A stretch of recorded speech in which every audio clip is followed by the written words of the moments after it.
नमो भगवती मेरे प्रिय साधक और साधिकाओं। कैसे हो आप सब।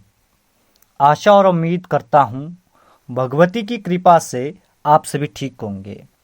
कई बार क्या होता है कि जब हमारे घर के ऊपर तंत्र क्रिया होती है या किसी भी प्रकार के ऊपरी बाधा का निवास होता है या प्रभाव होता है तो हम उसका निवारण तो कर लेते हैं, परंतु उसके बाद भी हमारे घर में उन सभी चीज़ों का प्रभाव बना रहता है, अशुद्धि बनी रहती है। और ऐसे में आप सबको ये करना चाहिए कि घर का शुद्धिकरण। जब आप घर का शुद्धिकरण करेंगे तो सारी नकारात्मकता जीवन से दूर हो जाएगी, उस घर से दूर हो जाएगी और घर के अंदर सकारात्मक ऊर्जा का वास होगा, वृद्धि होगी। क्योंकि घर तभी स्वर्ग बनता है जब आपके घर के अंदर सकारात्मक ऊर्जा का प्रभाव होता है।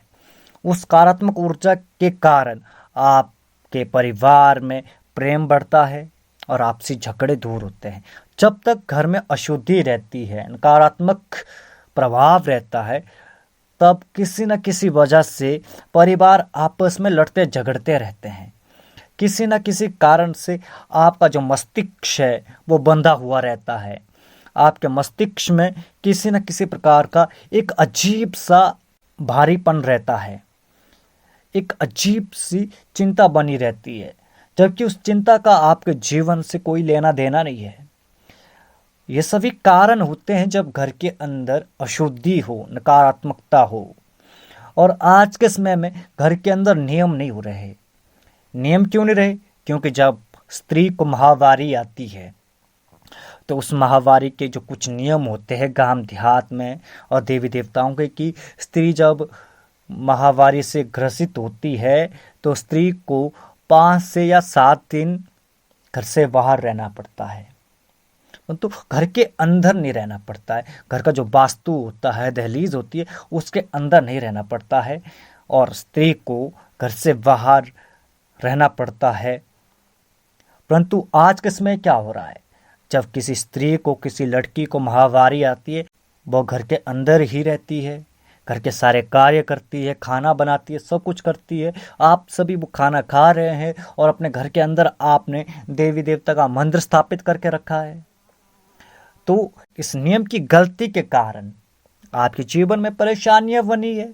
आपके देवी देवता आपसे नाराज हो जाते हैं, आपके कुल देवी देवता आपसे नाराज हो जाते हैं। एक तो घर के अंदर आपने देवी देवता का मंदिर बना लिया है और उस घर के अंदर आप अशुद्धता कर रहे हो। और दूसरा कारण क्या है हमारे जीवन में समस्याओं का आने का? जब हम खाना खाते हैं तो जो जूठा रह जाता है, जिस स्थान पर हम खाना खाते हैं उस स्थान पर जो बोलते गौमूत्र से पोछा लगाया जाता था या जल से पोछा लगाया जाता था ताकि जूठा ना रह सके।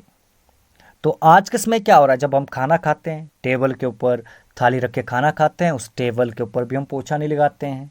और या सीमेंट के ऊपर हम खाना खाते हैं तो उस सीमेंट के ऊपर भी हम पोछा नहीं लगाते हैं, बस थाली उठा के सीधे किचन में रख कर आते हैं और धो लेते हैं।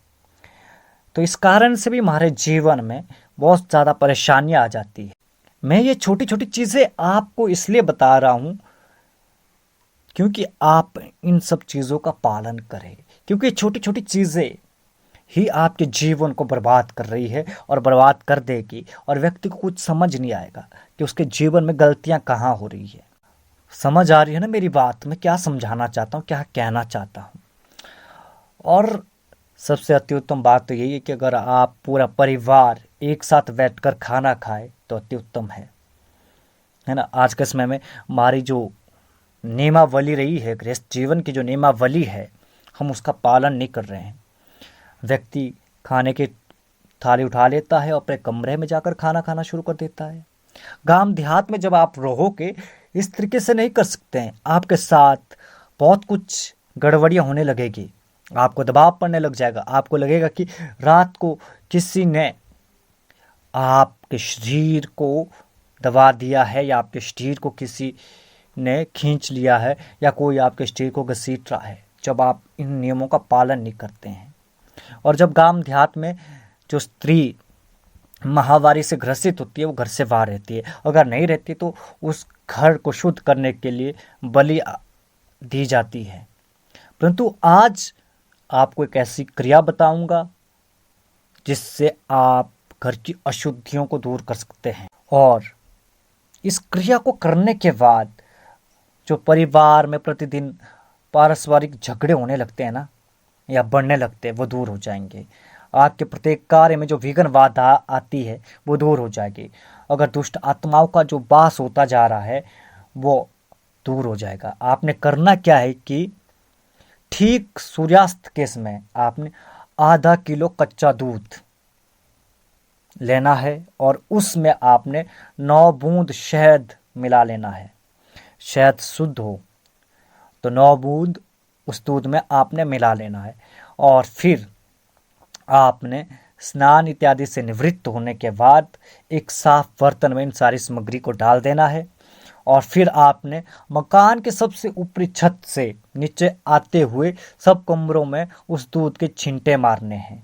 और छींटे मारते हुए घर के द्वार से बाहर निकल जाना है और फिर सीधा आपने चौराहे पर जाना है और उस दूध के बर्तन को वहाँ पर रख देना है। और रख देने के बाद आपने घर वापस आ जाना है और पलट कर नहीं देखना है। और दूसरी बात, ना किसी से बातचीत आपने करनी है और ना ही किसी प्रकार की रोक टोक होनी चाहिए। इस बात का आपने ध्यान रखना है। और इस तरीके से आपने नृत्य 21 दिन तक करना है। 21 दिन के बाद देखेंगे आप कि घर की जो अशुद्धियां हैं, घर में जिन दुष्ट आत्माओं का वास होता जा रहा है, घर में जो झगड़े होते जा रहे थे, घर में जो प्रेम में कमी आती जा रही थी, वो सब दूर हो जाएगी। आपके कार्य में जो विघ्न बाधाएं आती जा रही थी वो दूर हो जाएगी। आपके घर में जो धन की बरकत नहीं होती थी उसमें बरकत होने लगेगी। बहुत छोटी सी और सरल सी क्रिया है, आप इसको करके देखें और अपने जीवन को सफल बनाएं। और साथ ही साथ नियमों का भी पालन अवश्य करें। और घर के अंदर आपने मंदिर बनाया हो, नहीं तो सबसे अति उत्तम यही है कि जो भी मंदिर हो घर की छत पर बनाए या घर से बाहर ही बनाएं। तभी आप सुखी रह पाएंगे, तभी आप हर समस्याओं से दूर रह पाएंगे, तभी आपको दैवीय शक्तियों का बल प्राप्त होगा।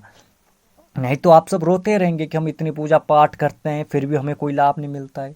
लाभ मिलेगा कहाँ से भाई, जब आप अपने जीवन में इतनी ज़्यादा गलतियां कर रहे हैं।